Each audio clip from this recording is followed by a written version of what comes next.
निशा, मयंक ने आवाज़ दी। निशा एक शॉपिंग मॉल के बाहर खड़ी थी। निशा ने पलटकर देखा तो भौचक्की हो गई। बेंगलुरु में इस नाम से उसे कोई पुकारता भी नहीं था। यहाँ तो वह मिसेज निशा वशिष्ठ थी।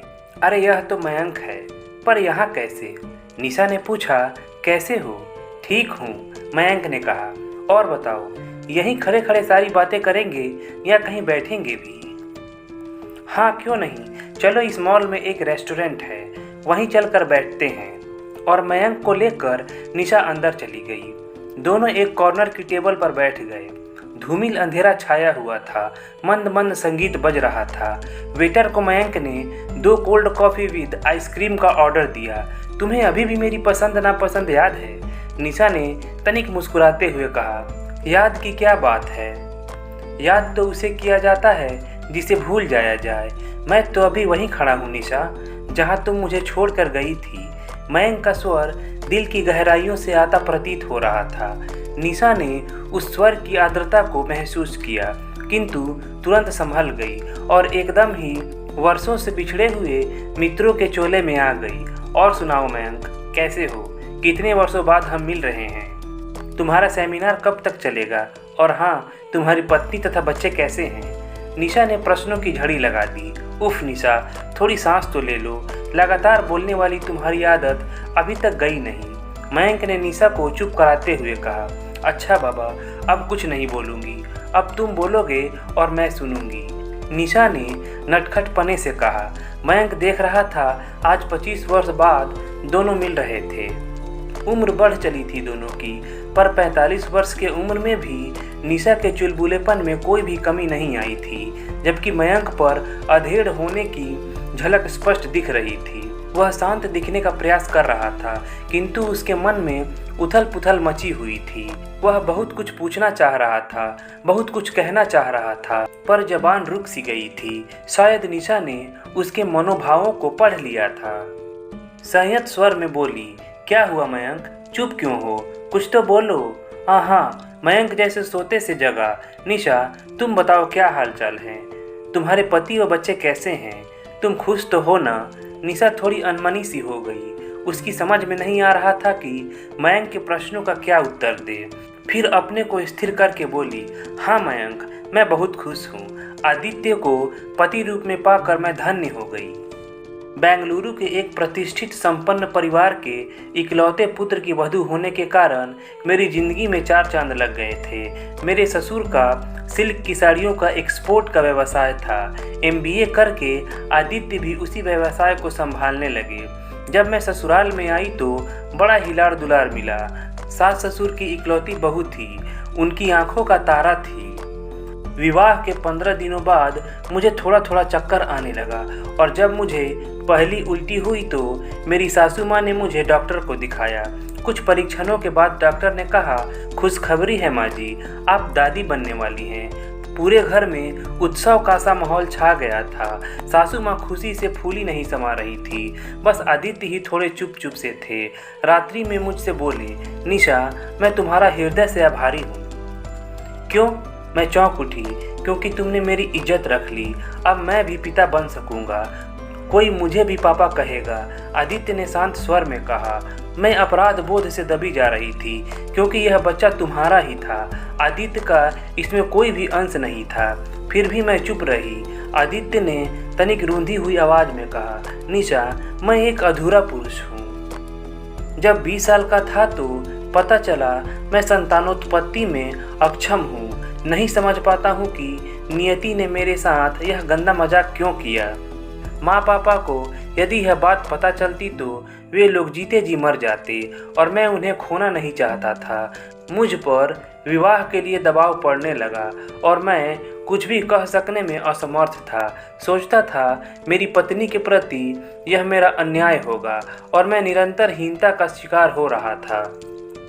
मैंने निर्णय ले लिया था कि मैं विवाह नहीं करूंगा, किंतु माता पिता पर पंडे पुजारी दबाव डाल रहे थे। उन्हें क्या पता था कि उनका बेटा उनकी मनोकामना पूर्ण करने में असमर्थ है। और फिर मैंने उनकी इच्छा का सम्मान करते हुए विवाह के लिए हाँ कर दी। सोचा था कि घर वालों का तो मुंह बंद हो जाएगा, अपनी पत्नी से कुछ भी नहीं छिपाऊंगा। यदि उसे मुझसे नफरत होगी तो उसे मैं आज़ाद कर दूंगा। जब तुम पत्नी बनकर आई तब मुझे बहुत अच्छी लगी। तुम्हारे रूप और भोलेपन पर मैं मर मिटा। हिम्मत जुटा रहा था कि तुम्हें इस कटु सत्य से अवगत करा दूं, किंतु मौका ही नहीं मिला। और जब मुझे पता चला कि तुम गर्भवती हो तो मैं समझ गया कि यह शिशु विवाह के कुछ ही समय पूर्व तुम्हारे गर्भ में आया है। अवश्य ही तुम्हारा किसी अन्य से संबंध रहा होगा। जो भी रहा हो, यह बच्चा मुझे स्वीकार्य है। कहकर आदित्य चुप हो गए और मैं यह सोचने पर बाध्य हो गई कि मैं आदित्य की अपराधिनी हूँ या उनकी खुशियों का स्रोत हूँ। ये किस प्रकार के इंसान हैं जिन्हें जरा भी क्रोध नहीं आया, किसी पर पुरुष के बच्चे को सहर्ष अपनाने को तैयार हैं। शायद क्षणिक आवेग में किए गए मेरे पाप की यह सजा थी जो मुझे अनायास ही विधाता ने दे दी थी, और मेरा सिर उनके समक्ष श्रद्धा से झुक गया। 9 माह बाद प्रसून का जन्म हुआ। आदित्य ने ही प्रसून नाम रखा था। ठीक भी था, सूर्य की किरणें पड़ते ही फूल खिल उठते हैं, उसी प्रकार आदित्य को देखते ही प्रसून खिल उठता था। हर समय वे उसे अपने सीने से लगाए रखते थे। रात्रि में यदि मैं सो जाती थी तो भी वे प्रसून की एक आहट पर जाग जाते थे, उसकी नैपी बदलते थे। मुझसे कहते थे मैं प्रसून को एयरफोर्स में भेजूंगा, मेरा बेटा बहुत नाम कमाएगा। मेरे दिल में आदित्य के लिए सम्मान बढ़ता जा रहा था। देखते देखते 15 वर्ष बीत चुके थे।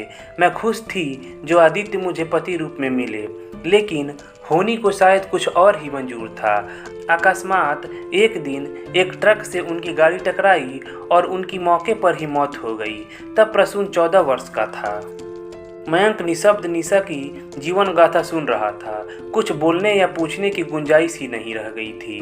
क्षणिक मौन के बाद निशा फिर बोली, आज मैं अपने बेटे के साथ अपने ससुर का व्यवसाय संभाल रही हूँ। प्रसून एयरफोर्स में जाना नहीं चाहता था। अब वह 25 वर्ष का होने वाला है।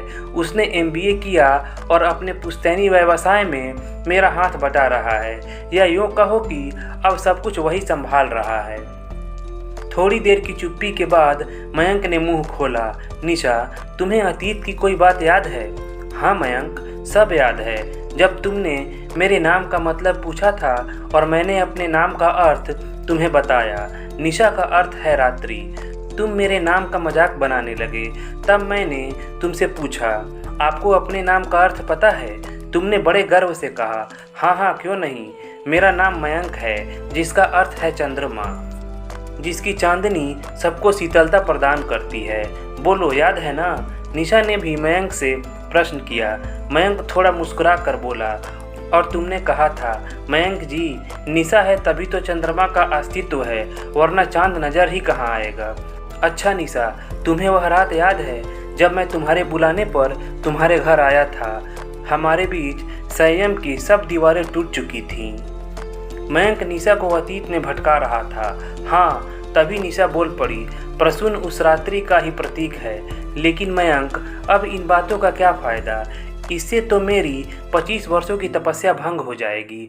और वैसे भी अतीत को वर्तमान में बदलने का प्रयास न ही करो तो बेहतर होगा, क्योंकि तब हम न तो वर्तमान के होंगे न अतीत के, एक त्रिशंकु बनकर रह जाएंगे। मैं उस अतीत को अब याद भी नहीं करना चाहती हूँ जिससे हमारा आज और हमारे अपनों का जीवन प्रभावित हो। और हाँ मयंक, अब मुझसे दोबारा मिलने का प्रयास मत करना। क्यों निशा, ऐसा क्यों कह रही हो? मयंक विचलित हो उठा, क्योंकि तुम अपने परिवार के प्रति ही समर्पित रहो, तभी ठीक होगा। मुझे नहीं पता तुम्हारा जीवन कैसा चल रहा है, पर इतना जरूर समझती हूँ कि तुम्हें पाकर तुम्हारी पत्नी बहुत खुश होगी। कहकर निशा उठ खड़ी हुई। मयंक उठते हुए बोला, मैं एक बार अपने बेटे को देखना चाहता हूँ। तुम्हारा बेटा? नहीं मयंक, वह आदित्य का बेटा है, यही सत्य है। और प्रसून अपने पिता को ही अपना आदर्श मानता है। वह तुम्हारा ही प्रतिरूप है। यह एक कटु सत्य है और इसे नकारा भी नहीं जा सकता। किंतु मातृत्व के जिस बीज का रोपण तुमने किया उसको पल्लवित तथा पुष्पित तो आदित्य ने ही किया। यदि वे मुझे माँ नहीं बना सकते थे तो क्या हुआ। यद्यपि वे खुद को एक अधूरा पुरुष मानते थे, पर मेरे लिए तो वे परिपूर्ण थे। एक आदर्श पति की जीवन संगिनी बनकर मैं खुद को गौरवान्वित महसूस करती हूँ। मेरे अपराध को उन्होंने अपराध नहीं माना, इसलिए वे मेरी दृष्टि में सचमुच ही महान हैं। प्रसून्न तुम्हारा अंश है, यह बात हम दोनों ही भूल जाएं तो ही अच्छा रहेगा। तुम्हें देखकर वह टूट जाएगा, मुझे कलंकिनी समझेगा, हजारों प्रश्न करेगा जिनका कोई भी उत्तर शायद मैं ना दे सकूंगी। अपने पिता को अधूरा इंसान समझेगा। युवा है, हो सकता है कोई गलत कदम ही उठा ले। हमारा हंसता खेलता संसार बिखर जाएगा और मैं भी कलंक के इस विष को नहीं पी सकूंगी। तुम्हें वह गीत याद है ना, मंजिल वही है प्यार की, राही बदल गए। भूल जाओ कि कभी हम दो जिस्म एक जान थे, एक साथ जीने मरने का वादा किया था। उन सब के अब कोई माने नहीं है। आज से हमारी तुम्हारी राहें जुदा जुदा हैं। हमारा आज का मिलना एक इत्तेफाक है, किंतु अब यह इत्तेफाक दोबारा नहीं होना चाहिए। कहकर उसने अपना पर्स उठाया और रेस्टोरेंट के गेट की ओर बढ़ चली। तभी मयंक बोल उठा, निशा एक बात और सुनती जाओ। निशा ठिठक गई, मैंने विवाह नहीं किया है, यह जीवन तुम्हारे ही नाम कर रखा है। और वह रेस्टोरेंट से बाहर आ गया। निशा थोड़ी देर चुप खड़ी रही, फिर किसी अपरिचित की भांति रेस्टोरेंट से बाहर आ गई और दोनों दो विपरीत दिशाओं की ओर मुड़ गए। चलते चलते निशा ने अंत में कहा, मयंक इतने जज्बाती ना बनो, अगर कोई मिले तो विवाह कर लेना, मुझे शादी का कार्ड भेज देना ताकि मैं सुकून से जी सकूं। दोस्तों, अगर कहानी अच्छी लगी हो तो प्लीज़ लाइक कीजिएगा। चैनल को सब्सक्राइब नहीं किया है तो चैनल को सब्सक्राइब कर लीजिएगा। चलिए मिलते हैं अगले कहानी वाले वीडियो में। धन्यवाद।